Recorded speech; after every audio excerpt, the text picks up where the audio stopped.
अस्सलाम वालेकुम। पाकिस्तान मेरा और आपका पाकिस्तान। आज का वीलॉग कुछ अहम खबरों के ऊपर है। सबसे पहले ये कि इलेक्शन कलअदम करवाने की तैयारी, और दूसरी तरफ लाहौर में पकड़न पकड़ाई, पीटीआई के कुछ अरकान को पकड़ लिया गया। और उसके बाद रात से, कल से बल्कि ये जब से रिजल्ट आना शुरू हुआ उसके बाद ये नजर आ रहा है कि कुछ अहम लोग ऐसे हैं जो चाहते हैं कि किसी न किसी तरीके से पाकिस्तान के अंदर जो इलेक्शन है उसको खत्म करके दोबारा री इलेक्शन की तरफ लेके जाया जाए। और वो कौन लोग हैं उसके ऊपर भी बात करेंगे। पीटीआई के अहम अरकान ने आर्मी चीफ आसिम मुनीर से कुछ हेल्प मांगी है, क्या आप अब हमारी मदद करें, हमें आपकी मदद की अशद जरूरत है। पीटीआई का इंटरनेशनल फॉर्म के ऊपर इलेक्शन धांधली के केस को लेके जाने की तैयारियां। महमूद खान अचकजई ने इमरान खान के हक में कुछ अहम बातें कही और पीटीआई का जमात इस्लामी के साथ हाथ मिलाने की तैयारी। ये सारी बातें आज हम अपने वीलॉग के अंदर करते हैं। सबसे पहले ये कि इलेक्शन को कलअदम कराने की जो तैयारी है वो क्या है। बेसिकली ये चल रहा है कि जब से रिजल्ट आना शुरू हुआ है और पीटीआई के कुछ अहम हल्के 45 से 50 ऐसे हल्के हैं जिसके ऊपर इलेक्शन रिजल्ट डिले हुआ, और साथ ही साथ ये भी चला कि वहां पर धांधली हुई है। अब कुछ वीडियोस ऐसी बाहर आई हैं जिसमें ये नजर आया कि फौज पाकिस्तान और अवाम आमने सामने खड़ी हो गई जब उन्होंने ये कहा कि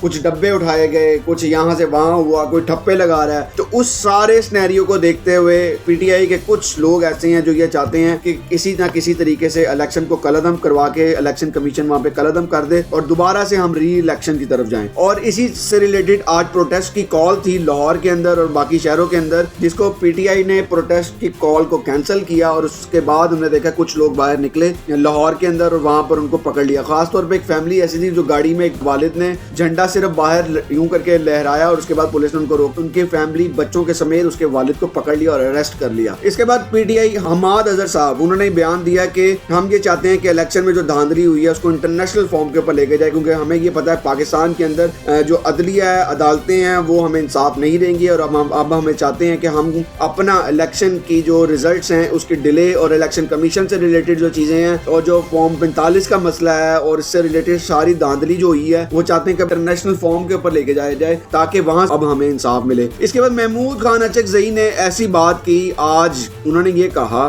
कि भाईजान मैं इस बात को तस्लीम करता हूँ कि पीटीआई में आज पाकिस्तान 8 फरवरी 2024 को पाकिस्तान के अंदर इलेक्शन हुआ था, उसके बाद जो रिजल्ट्स आए हैं वो पीटीआई के हक में आए हैं। तो उन्होंने बड़ा क्लियर मैसेज दिया नवाज शरीफ साहब को और आसिफ अली जरदारी को कि वो बैक स्टेप करें और जो मेजॉरिटी है, जिनकी अक्सरियत है वफाक के अंदर, उनको हुकूमत बनाने दी जाए। अब मेरा इसमें ज़ाती राय ये है कि दे देनी चाहिए, क्योंकि उससे बेनिफिट इन दोनों जमातों को मिलेगा। वो तब मिलेगा जब वक्त थोड़ा सा जरा चल जाएगा, फिर पता चल जाएगा क्यों इनको फायदा होगा। लेकिन इनका ये मसला है दोनों जमातों का कि इनको ये लगता है कि अगर हमने इनको दे दी गई और ये गवर्नमेंट बना लेते हैं और गवर्नमेंट बनाने से उनकी जमातों को नुकसान जो होगा, इमरान खान को बाहर निकालने की तैयारियां तेजी इख्तियार कर जाएंगी। इमरान खान से रिलेटेड केसेस को बंद कर दिया जाएगा, इमरान खान मैदान में आ जाएगा और वो फिर वही मसले शुरू हो जाएंगे। फिर नून लीग के खिलाफ साजिशें शुरू हो जाएंगी, फिर पीपल्स पार्टी के खिलाफ साजिशें शुरू हो जाएंगी और पाकिस्तान इस्तेकाम की पोजीशन में नहीं आएगा और पाकिस्तान जो है वो दिन ब दिन नीचे की तरफ जाता जाएगा। पीटीआई का जमात इस्लामी के साथ जो हाथ मिलाने की तैयारियां हैं वो इसी वजह से हैं क्योंकि अभी तक ये जितने भी अरकान जीते हैं वो आज़ाद उम्मीदवार की हैसियत से। पहले उन्होंने कोशिश की थी कि वो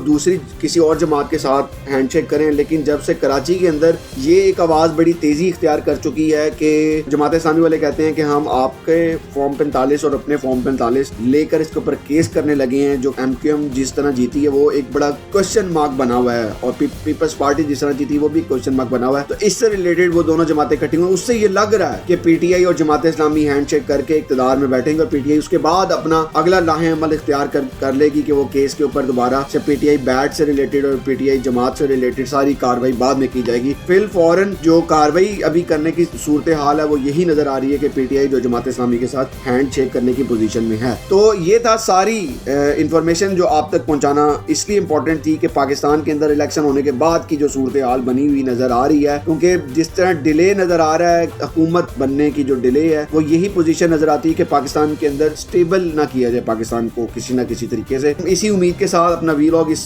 बात पर खत्म करते हैं कि अल्लाह ताला पाकिस्तान के हक में बेहतर करे और आने वाली जो भी हुकूमत बनाए, चाहे वो पीटीआई बनाए, चाहे वो नून लीग बनाए, चाहे वो पीपल्स पार्टी मिलकर आपस में दोनों जमातें मिलकर बनाए, वो पाकिस्तान के मुस्तकबिल के लिए बेहतर हो। अपने मेजबान पीर महर को इजाजत दें, अपना ख्याल रखें। खुदा हाफिज।